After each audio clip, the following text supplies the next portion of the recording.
The story of the 10 plagues of Egypt is found in the book of Exodus in the Bible, specifically in chapters 7 through 12.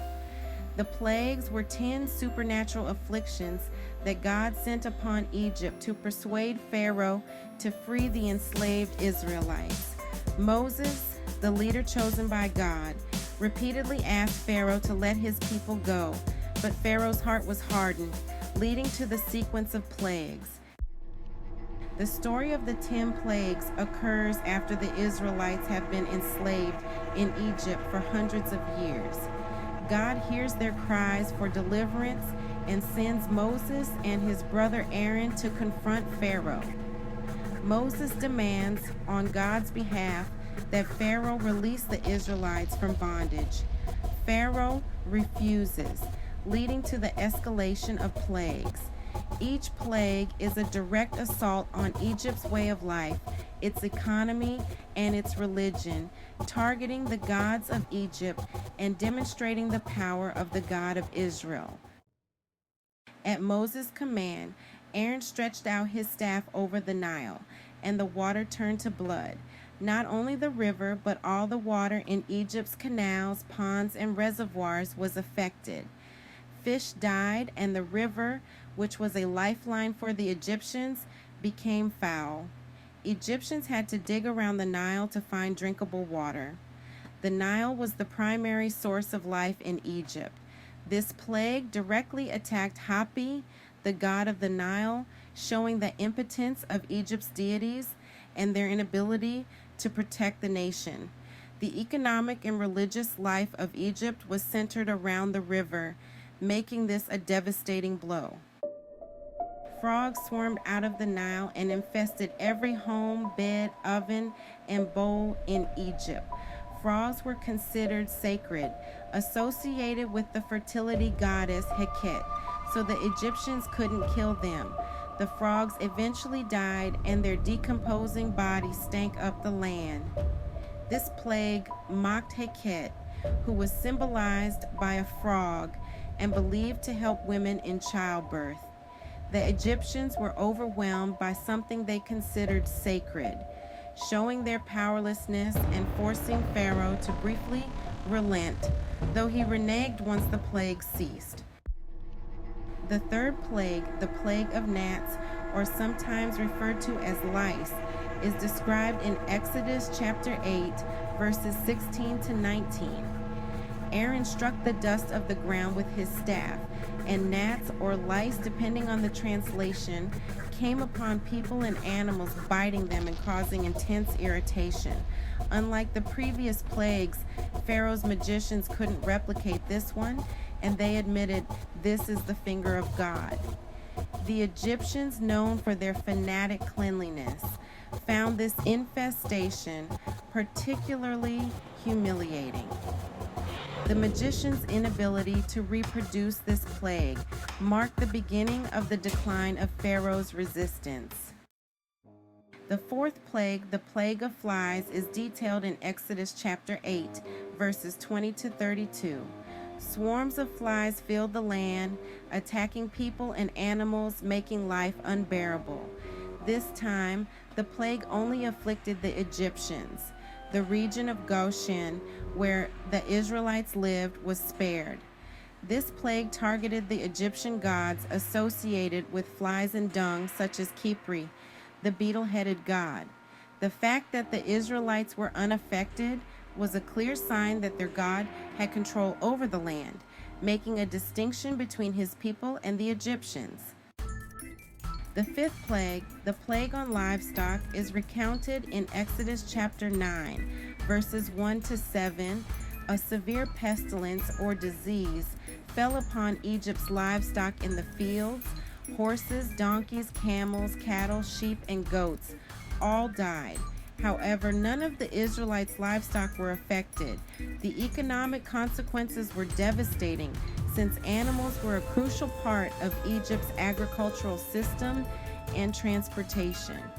This plague was a direct challenge to gods like Hathor, the goddess of love and fertility, often depicted as a cow, and Apis, the bull god, revealing that they could not protect their sacred animals. The sixth plague, the plague of boils, is described in Exodus chapter 9, verses 8 to 12. Moses and Aaron took soot from a kiln and threw it into the air. This soot became fine dust that caused painful boils to break out on both humans and animals throughout Egypt. Even Pharaoh's magicians were afflicted and couldn't stand before Moses. This plague was a personal affliction that caused severe discomfort and disfigurement. It was also a direct insult to Egypt's healing deities, such as Thoth and Imhotep, gods associated with medicine and health. The failure of these gods highlighted the futility of Pharaoh's stubbornness. The seventh plague, the plague of hail, is detailed in Exodus chapter 9, verses 13 to 35.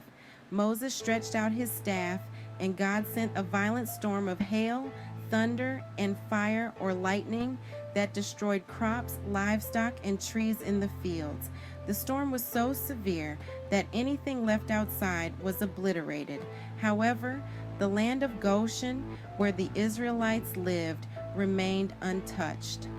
This hailstorm demonstrated God's control over the elements, mocking gods like Nut, the sky goddess, and Osiris, the god of agriculture. It caused extensive damage to Egypt's food supply, leading to famine and economic ruin.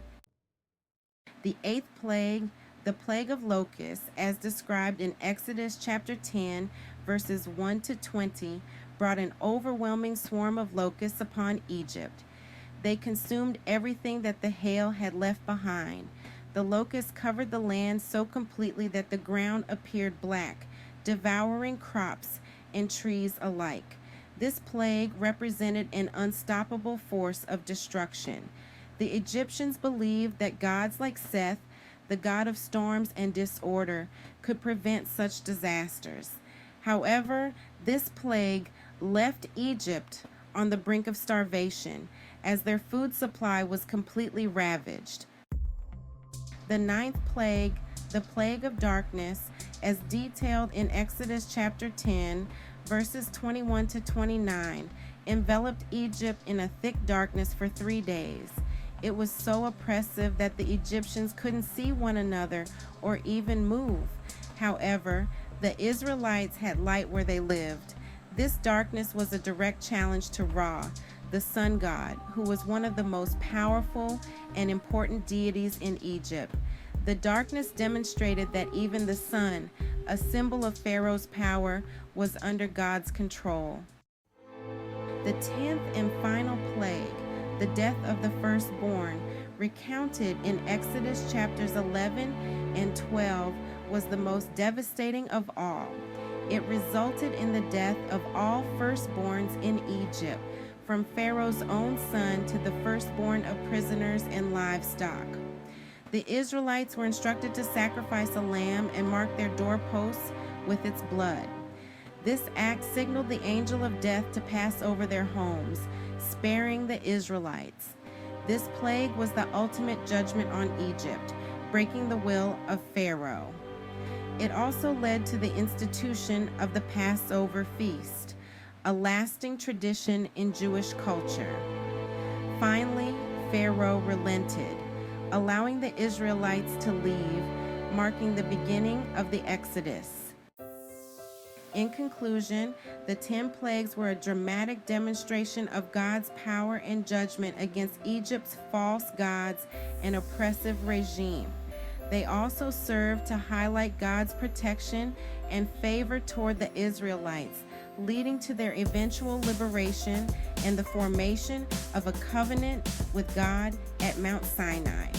The plagues were not random acts of destruction, but strategically targeted both the physical and spiritual foundations of Egypt. Through them, God revealed his supremacy over creation and the gods of Egypt while fulfilling his promise to free his people. Please like and subscribe to help us grow our spiritual channel. Thank you.